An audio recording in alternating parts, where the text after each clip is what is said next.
Assalamualaikum warahmatullahi wabarakatuh. Tepangkeun nami Abi Mutiara Kalam di kelas 11 IPS 4. Di kesempatan kali ieu abdi bade ngadugikeun tugas piantara anu judulna semangat di masa pandemi COVID-19. Assalamualaikum warahmatullahi wabarakatuh. Salam sejahtera kanggo urang sadayana. Sagala puji kaagungan Allah Subhanahu wa taala. Alhamdulillah dina kesempatan ieu urang tiasa kempel di ieu tempat kalayak sehat walafiat. Sholawat miwah salam ka junjungan urang Nabi Muhammad sallallahu alaihi wasallam, ka palaku wargana, ka para sahabatna, ka jalmi-jalmi nu saleh tur dugi ka urang salaku umatna, amin. Hadirin nu dipika hormat, Bapak Ibu guru, sareng rerencangan nu abdi dipika hormat, tepangkeun nami Abi Mutiara Kalam di kelas 11 IPS 4. Di kesempatan kali ieu abdi bade ngadugikeun pidato anu judulna Semangat di Masa Pandemi COVID-19.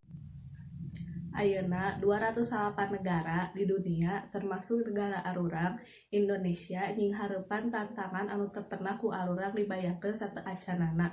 Mangsa anu sesah pikeun kahirupan sadidinten.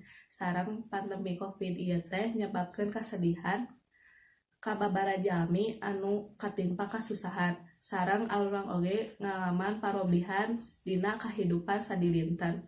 Dina kesempatan ieu simkuring bade ngahaturkeun nuhun ka para dokter, perawat, tenaga medis anu tos berjuang di garis pangpayuna sareng terus berjuang jang nyalamatkeun para pasien. Hadirin sadaya, zaman ayeuna kata pandemi mugia teu asing didangukeun ku arurang. Muhun ayeuna mah Covid teh beuki loba beuki ngarugikeun masyarakat.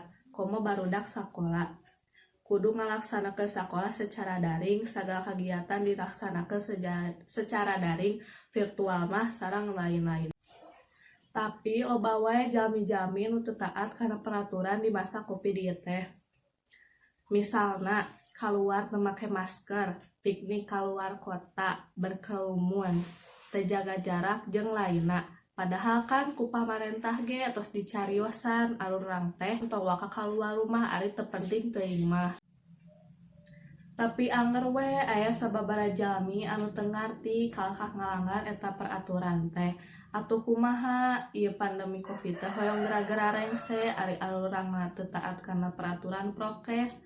Kukituna hayu sasarangan urang jaga kesehatan. Ameh pandemi Covid ieu teh cing gara-gara teu aya. Kukituna urang kudu sumangat oge di masa terpuruk ieu teh. Ku cara ngalakukeun hal anu positif sareng produktif di rumah masing-masing ameh urang teu bosan di masa pandemi ieu teh. Sareng tong hilap arurang oge kedah kersa divaksinasi ameh penyebaran Covid bisa dikurangi. Sakitu wae anu tiasa simkuring dugikeun hapunten bilih aya kalapatan boh tina basa atau gaya bicara simkuring anu teu dipikaenakeun. Mugi-mugi ieu pidato teh tiasa manfaat kangge urang sadayana. Amin ya robbal alamin. Wassalamualaikum warahmatullahi wabarakatuh.